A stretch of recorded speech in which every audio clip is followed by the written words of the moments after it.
Picture a stretch of coastline where the Atlantic meets the dunes, where the wind carries whispers of secrets buried deep. This is Gilgo Beach, a quiet corner of Long Island, New York, a place where families once strolled, where the ocean's rhythm drowned out the chaos of the world. But in December 2010, this serene facade shattered.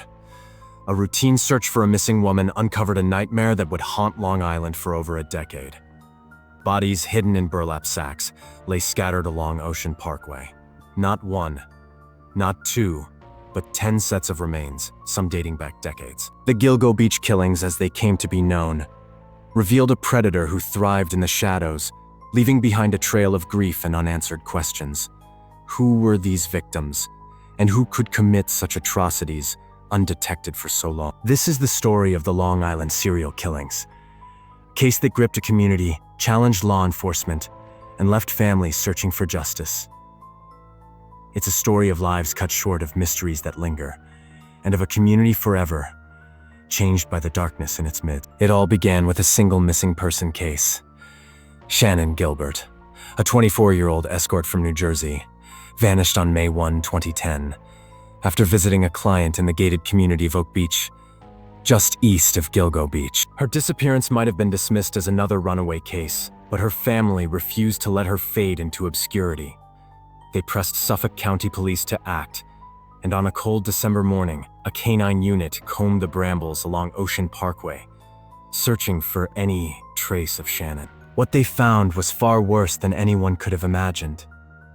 Officer John Malia and his canine partner, Blue, stumbled upon a burlap sack partially concealed in the dune. Inside was the skeletal remains of a woman, not Shannon Gilbert, but Melissa Barthelemy, a 24-year-old escort from the Bronx who had disappeared in July 2009. The discovery was chilling, but it was only the beginning. Over the next few days, police uncovered 3 more bodies, all wrapped in burlap, all within a quarter-mile stretch. These were the remains of MeganWaterman, Amber Costello, and MaureenBrainardBarnes, women who would later be dubbed the GilgoFour. Each had been reported missing between 2007 and 2010, their lives eerily similar, their fates tragically intertwined. The discoveries sent shockwaves through Long Island. News helicopters buzzed overhead, police tape fluttered in the wind, and officers combed the dunes as the media descended on a once quiet stretch of coastline. Residents of nearby communities like Babylon and Massapequa watched in disbelief as their backyard became a crime scene. How could so many bodies go unnoticed? And how long had this killer been operating under their noses? By spring 2011, the body count grew. 6 more sets of remains were found, some dismembered, others bound with rope or tape. Among them were a toddler, believed to be the child of an unidentified victim, and an Asian male dressed in women's clothing. The timeline of the killings stretched back to at least 1993, with the murder of SandraCostilla suggesting a predator with chilling longevity. The media frenzy intensified, dubbing the case the Long Island serial killer, or LISK. For a community accustomed to summer beach days and suburban calm, the reality was unthinkable. A serial killer had been using Ocean Parkway as a dumping ground for nearly 2 decades. To understand the Gilgo Beach killings, we must first know the victims, not as case files, but as people with dreams, families, and stories that deserve to be told. GilgoFour, Melissa Barthelemy, MeganWaterman, Amber Costello, and MaureenBrainardBarnes shared striking similarities. All were in their 20s, petite and working as escorts, often advertising on sites like Craigslist or Backpage. But their similarities ended there. Each woman had a unique life, a unique spark extinguished too soon. Melissa Barthelemy was a vibrant 24-year-old from the Bronx. Born in Buffalo, she moved to New York City with dreams of opening her own hair salon. She was known for her quick wit and fierce independence, supporting herself through escorting while pursuing her goals. In July 2009, she told her mother she was meeting a client. She was never seen again. Her family endured a nightmare beyond comprehension. After her disappearance, her mother and sister received taunting phone calls from Melissa's phone, made by a man with a low, menacing voice who mocked her fate. Those calls, later traced to Manhattan, would become a key piece of evidence. MeganWaterman, 22, was a devoted mother from Scarborough, Maine. Her 4-year-old daughter, Lily, was her world. Megan traveled to Long Island in June 2010 for work, staying at a motel in Hauppauge. She posted an ad online, arranged a meeting, and vanished. Her family described her as a free spirit with a radiant smile, someone who loved music and had plans to build a stable life for Lily. Her remains, found in December 2010, were identified through dental records, leaving her family grappling with unbearable loss. Amber Costello, 27, was a North Carolina native who moved to Long Island seeking a fresh start. Known for her infectious laugh and kind heart, she struggled with addiction but was determined to turn her life around. In September 2010, she left her West Babylon home to meet a client who offered her $1,500 for an outcall. She never returned. Her boyfriend Dave Schaller reported her missing, but police initially dismissed the case. Amber's remains were found just days after Melissa's, her life reduced to a statistic in a growing tragedy. MaureenBrainardBarnes, 25, was the earliest known victim of the GilgoFour. A single mother from Norwich, Connecticut, Maureen was an aspiring poet with a passion for words. In July 2007, she traveled to Manhattan for work, telling friends she'd be back soon. She never made it home. Her sister Melissa Can spent years searching for her, haunted by the lack of answers. Maureen's remains, found in 2010, confirmed the family's worst fears. Beyond the GilgoFour, other victims emerged, their identities often shrouded in mystery. ValerieMack, killed in 2000, was identified in 2020 through advanced DNA tests. A 20-year-old from Philadelphia, she had dreams of becoming a nurse. Jessica Taylor, also killed in 2000, was a 20-year-old from Poughkeepsie with a bright personality. SandraCostilla, murdered in 1993, was a 28-year-old whose case suggested the killer's timeline stretched further back than anyone imagined. The unidentified victims, a toddler, an Asian male, and others known only as a Jane does, added layers of heartbreak, their stories still waiting to be told. These women and the unidentified victims were more than their circumstances. They were daughters, sisters, mothers, and friends. Their work as escorts made them vulnerable, but it did not define them. Society's tendency to dismiss them as a high risker only deepened the tragedy, delaying justice and compounding their family's pain. The Gilgo Beach case is not just a snapshot of a moment, but a sprawling timeline of terror. Let's walk through the key moments, piecing together how this nightmare unfolded and how it exposed the challenges of catching a serial killer. The earliest confirmed victim, SandraCostilla, was found in 1993, her body dumped in a wooded area near Ocean Parkway. At the time, her death was not linked to a serial killer. Years later, investigators would revisit her case, noting similarities in the disposal method. Between 1993 and 2007, other victims, like Jessica Taylor and ValerieMack, were killed and dismembered. Their remains scattered across Long Island and even as far as Manorville, 40 miles away. These early cases suggest a killer who was already refining his methods, operating with chilling confidence. The murders of MaureenBrainardBarnes, Melissa Barthelemy, MeganWaterman, and Amber Costello marked a distinct phase. All 4 women disappeared after arranging meetings through online ads. Their bodies, found in burlap sacks, were placed in a tight cluster along Ocean Parkway, suggesting a shift in the killer's approach. Perhaps a desire to keep his victims close, or a taunting display of control. The use of burlap, a material common in landscaping, hinted at a killer with access to specific resources. Shannon Gilbert's disappearance in May 2010 was the catalyst. She visited a client, Joseph Brewer, in Oak Beach. After a frantic 911 call, during which she screamed, "They're trying to kill me," she fled into the night and vanished. Her call, later released in 2022, revealed her panic as she sought help from neighbors who turned her away. Her body was found in a marsh in December 2011. Police ruled her death an accidental drowning, a conclusion her family fiercely disputes, believing she was murdered. The discovery of the GilgoFour prompted a wider search. By April 2011, police found 6 more sets of remains, including the toddler and the unidentified Asian male. The toddler, believed to be the child of a victim known as a patrese due to a tattoo, added a heartbreaking dimension. The Asian male, dressed in women's clothing, suggested the killer's victim profile might be broader than initially thought. These discoveries painted a picture of a killer with a long history and a chilling range. For years, the investigation languished. Early missteps, like the initial focus on Shannon Gilbert's case as unrelated, drew criticism. Former Suffolk County Police Commissioner James Burke, later convicted of unrelated corruption charges, was accused of sidelining federal assistance, potentially delaying progress. The victims' professions led to public and media bias, with some dismissing them as just prostitutes. Yet, behind the scenes, detectives were building a case, analyzing cell phone data, witness statements, and forensic evidence, waiting for the right break. For over a decade, the Long Island serial killer seemed untouchable. A phantom who left bodies in his wake and vanished into the suburban sprawl.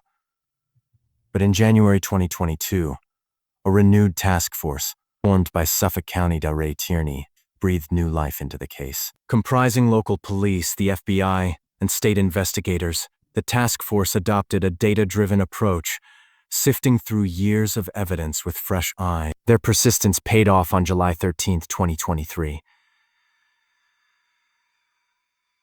When they arrested Rex Heuermann, a 59-year-old architect from Massapequa Park, just miles from Gilgo Beach. Heuermann's arrest was a bombshell. A tall, imposing man with a quiet demeanor, he lived a seemingly unremarkable life. He was married, with 2 adult children, and ran Raich Consultants and Associates, an architectural firm in Manhattan. Neighbors described him as reserved but polite, someone who blended into the fabric of suburban life. Yet, beneath this ordinary exterior, investigators uncovered a web of evidence that painted a far darker picture.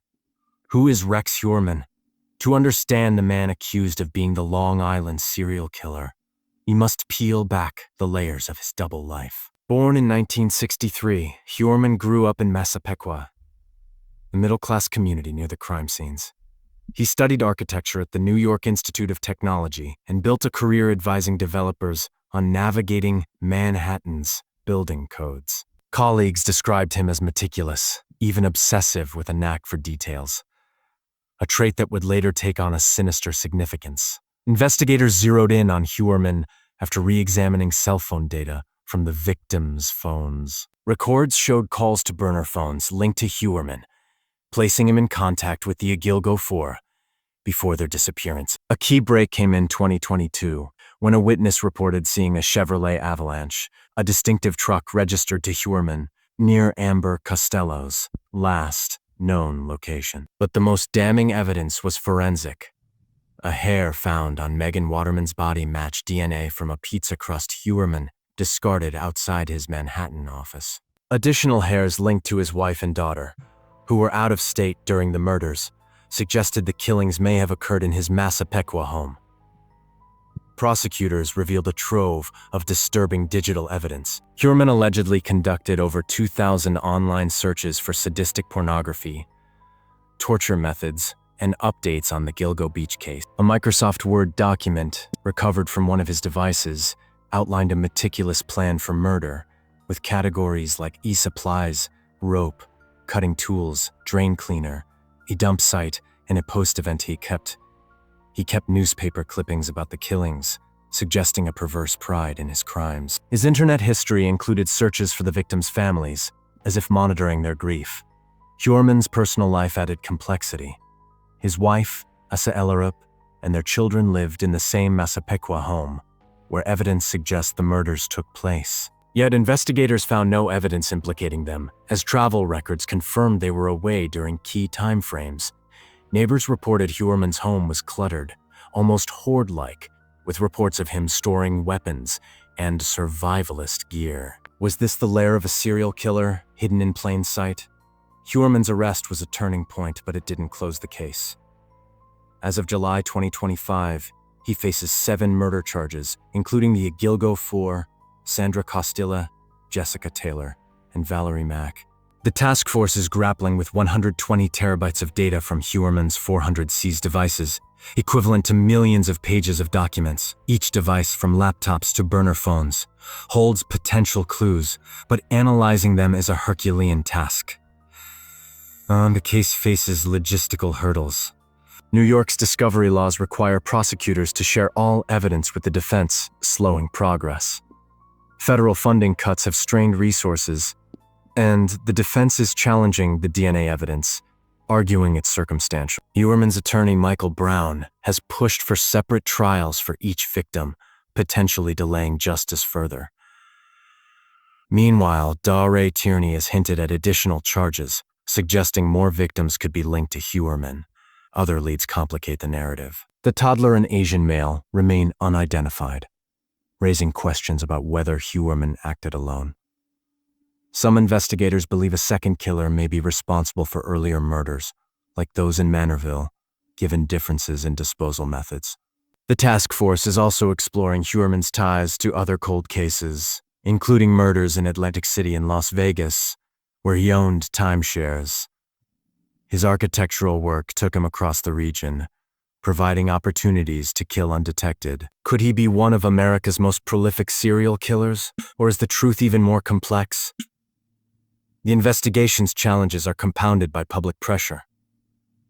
The families, the media, and Long Island residents demand answers, but the case's complexity defies quick resolution. Every new piece of evidence, whether a hair, a phone record, or a cryptic document, brings hope but also deepens the mystery. The hunt for the Long Island serial killer continues, with the truth tantalizingly close yet still out of reach. Behind every victim is a family left in limbo, their lives forever altered by loss. The Gilgo Beach killings didn't just claim lives. They shattered families, leaving parents, siblings, and children to navigate a grief that lingers like an open wound. Let's hear their stories, not as footnotes, but as the heart of this tragedy. Melissa Barthelemy's mother, Lynn's sister, Amanda, endured a uniquely cruel ordeal. After Melissa vanished in 2009, her phone was used to make taunting calls to Amanda. A male voice, later believed to be the killer, mocked her, saying. The calls, traced to crowded areas in Manhattan like Penn Station, showed the killer's audacity. Lynn, a single mother, spent years searching for answers, her health deteriorating under the strain. Amanda, just a teenager at the time, became an advocate, vowing to keep her sister's memory alive. MeganWaterman's mother, Lorraine, and daughter, Lily, faced a different kind of heartbreak. Lorraine described Megan as her best friend, a young woman who loved singing and dreamed of a stable future. When Megan's remains were identified, Lorraine's world collapsed. She's raised Lily, now a teenager, telling her stories of her mother's love. The family's pain is compounded by the lack of closure, knowing Megan was targeted but not fully understanding why. Amber Costello's sister, Kimberly Overstreet, has been vocal about the loss of her baby sister. Amber's struggles with addiction made her vulnerable, but Kimberly remembers her as a kind soul who always saw the best in people.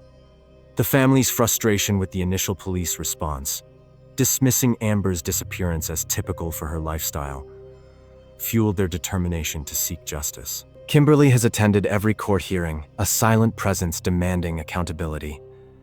ValerieMack's parents, Linda and William, waited 20 years to learn their daughter's fate. Identified in 2020 through genetic genealogy, Valerie was a 20-year-old with dreams of nursing. Her family's grief was compounded by the long wait, their hope dwindling with each passing year.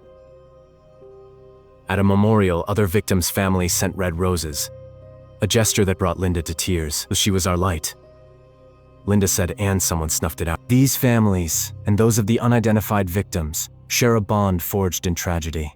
Their pain is a testament to the human cost of the Gilgo Beach killings, a reminder that these were not just cases but lives stolen. The families of the Gilgo Beach victims refuse to let their loved ones be forgotten. Their advocacy has been a driving force, pushing law enforcement to act and keeping the case in the public eye. Attorney Gloria Allred, representing families like Melissa Barthelemy, has been a fierce advocate. She's criticized the initial police response, arguing that bias against sex workers delayed the investigation. These women were human beings, Allred said at a 2011 press conference. Their lives matter. Her efforts alongside the families pressured Suffolk County to form the 22 Task Force, a turning point in the case. The release of Shannon Gilbert's 911 call in 2022 was a hard-fought victory. Shannon's mother, Mary, who passed away in 2016, spent years demanding transparency. Her daughters, Cher and Sarah, continued the fight, believing Shannon's death was no accident. The 23-minute call, filled with Shannon's cries for help, painted a harrowing picture of her final moment. Though police maintained she drowned, the family's advocacy forced the case to remain open, with independent autopsies suggesting foul play. Melissa Cann, MaureenBrainardBarnes' sister, created a podcast, Elisk, Long Island Serial Killer, to share her sister's story and raise awareness. She's collaborated with groups like the National Center for Missing and Exploited Children, ensuring the unidentified victims, like the toddler, aren't forgotten. These efforts have kept the case alive, even when leads grew cold. The family's advocacy has also sparked broader change. They've pushed for better protections for sex workers, arguing that societal stigma made their loved ones easy targets. Their voices have echoed in courtrooms, newsrooms, and community forums, ensuring the Gilgo Beach case remains a priority. For the families, justice is more than a conviction. It's about reclaiming the humanity of those they lost. Each court appearance by Rex Heuermann, each new charge, brings a flicker of hope, but the road to closure is fraught with obstacles. As of July 2025, Heuermann's trial is still pending, with no firm date set. The defense's push for separate trials could stretch the process for years. The DNA evidence, while compelling, is under scrutiny, with experts debating its reliability. For families like ValerieMack, who waited decades for identification, the slow pace is agonizing. Yet they remain steadfast, attending hearings, holding vigils, and supporting one another. The families also seek answers to deeper questions. Why were their loved ones targeted? Was it opportunity or something more personal? The discovery of Heuermann's blueprinted document suggests a calculated predator, but it doesn't explain the full scope of his motives. For families like Shannon Gilbert's, the uncertainty surrounding her death adds another layer of pain. They want her case officially linked to the others, believing it's key to understanding the killer's pattern. Closure for these families is about more than a guilty verdict. It's about ensuring their loved ones are remembered as people, not headlines. It's about finding every victim, identifying every Jane Doe, and laying every soul to rest. Their fight continues, a beacon of hope in the face of unimaginable loss. The Gilgo Beach killings are not just about the bodies found, but also about those who vanished, their fates intertwined with the case's dark tapestry. Shannon Gilbert remains the case's catalyst. On May 1, 2010, the 24-year-old arrived at Joseph Brewer's Oak Beach home. After an encounter that left her panicked, she called 911, running through the gated community, knocking on doors and begging for help. Neighbors like Gus Colty heard her cries but didn't open their doors. Fearing trouble, Shannon vanished into the night, her body later found in a marsh. Police insist she drowned accidentally, citing her history of bipolar disorder and drug use. But her family, backed by independent autopsies, believes she was murdered, possibly by the same killer. Karen Vergata, identified in 2023 as a Jane Doe now, 7, disappeared in 1996. A 34-year-old from Manhattan. She was working as an escort when she vanished. Her remains, found in 1996 and 2011, were scattered across Long Island, suggesting a connection to the killer's early methods. Her family, unaware of her fate for decades, now grapples with the pain of her loss and the lack of closure. Other missing persons like Natasha Dugo and Leanne Armendariz have been tentatively linked to the case. Natasha, a 31-year-old from Queens, vanished in 2014 near Gilgo Beach. Her car found abandoned on Ocean Parkway. Leanne, a 25-year-old from Brooklyn, disappeared in 2008 under similar circumstances. While not officially victims, their cases share eerie parallels, raising questions about the killer's reach. The unidentified victims, like the toddler and the Asian male, add to the mystery. The toddler, believed to be 24 months old, was found wrapped in a blanket, her mother possibly a Peaches, named for a tattoo. The Asian male, estimated to be 23, was dressed in women's clothing, suggesting a possible transgender identity. Their stories remain untold, their families still searching. The Gilgo Beach case is a labyrinth of unanswered questions, each discovery raising new mysteries. Why were some victims dismembered, like Jessica Taylor and ValerieMack, while the GilgoFour were left intact? The dismemberments, often precise, suggest a killer with anatomical knowledge or access to tools. The burlap sacks used for the GilgoFour hint at a specific ritual, but why the change in method? What connects the toddler to the case? Investigators believe she was the child of a Peaches, but her identity remains unknown. Was she a victim of the killer's rage or an unintended casualty? The Asian male's presence raises further questions. Was he targeted for his identity, or did he fit a broader victim profile? These discrepancies fuel speculation of multiple killers, with some experts suggesting a copycat or accomplice. The timeline itself is a puzzle. SandraCostilla's 1993 murder predates the others by over a decade, suggesting a killer who evolved over time. Was Heuermann active in the 1990s, or are some victims the work of another predator? The Manorville murders linked to Jessica Taylor and ValerieMack occurred 40 miles away with different disposal methods. Could this point to a second killer, or did Heuermann's methods change over time? Perhaps the most haunting question is the killer's motive. Was it sexual, as suggested by Heuermann's online searches? Was it control, a desire to dominate vulnerable women?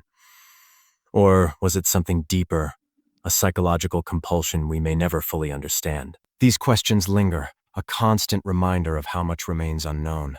The most terrifying aspect of the Gilgo Beach case is the possibility that the body count is far from complete. Criminologist Joseph Ciccaloni, a former NYPD detective, has warned that Heuermann could be linked to dozens of unsolved murders across the region. His access to burner phones, his travel for work, and his timeshares in Las Vegas and South Carolina provide a chilling map of opportunity.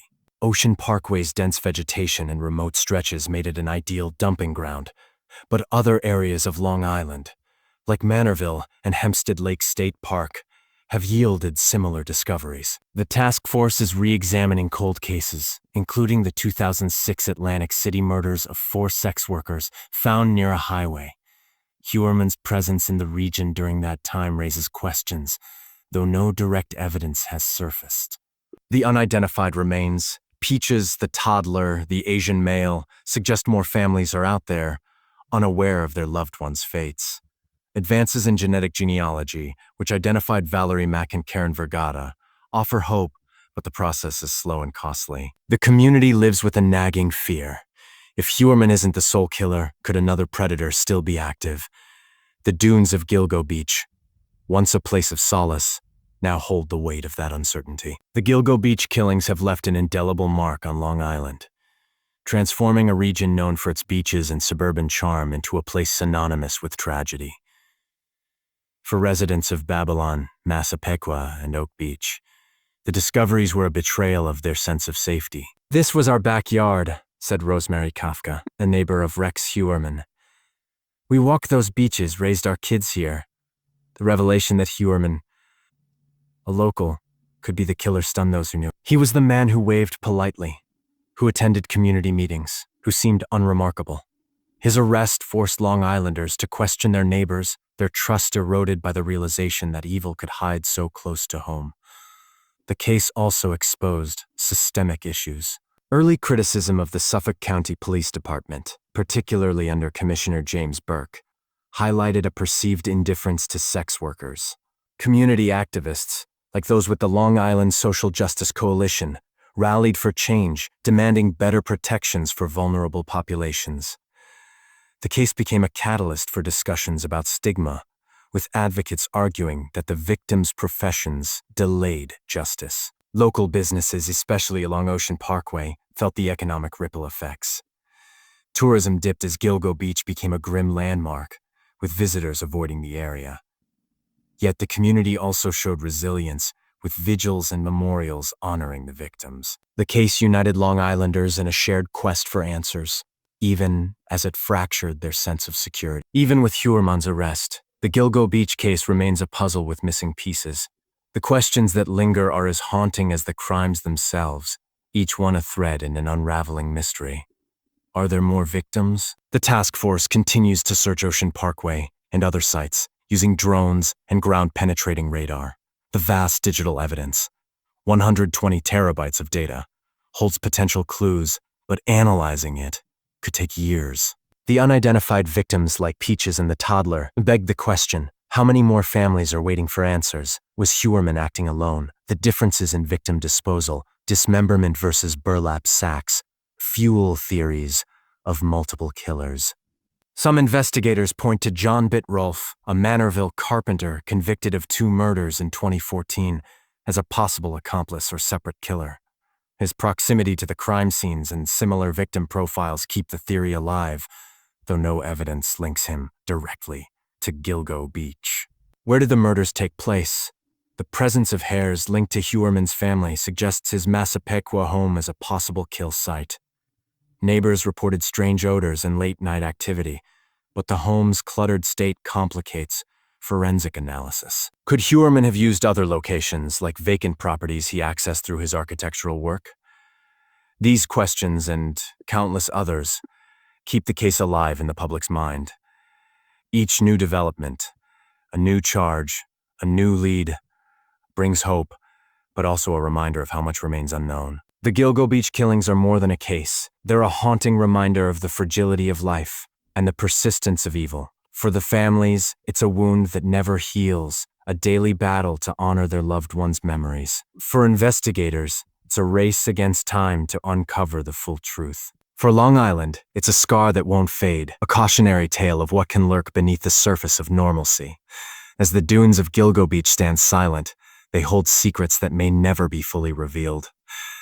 Rex Heuermann's arrest is a step toward justice, but it's not the end. The unidentified victims, the unanswered questions, and the possibility of more bodies keep the case alive, a specter over Long Island. Until every victim is named, every family finds peace, and every truth is uncovered, the Long Island serial killer case will remain an enduring mystery, a chilling testament to the darkness that can hide in plain sight.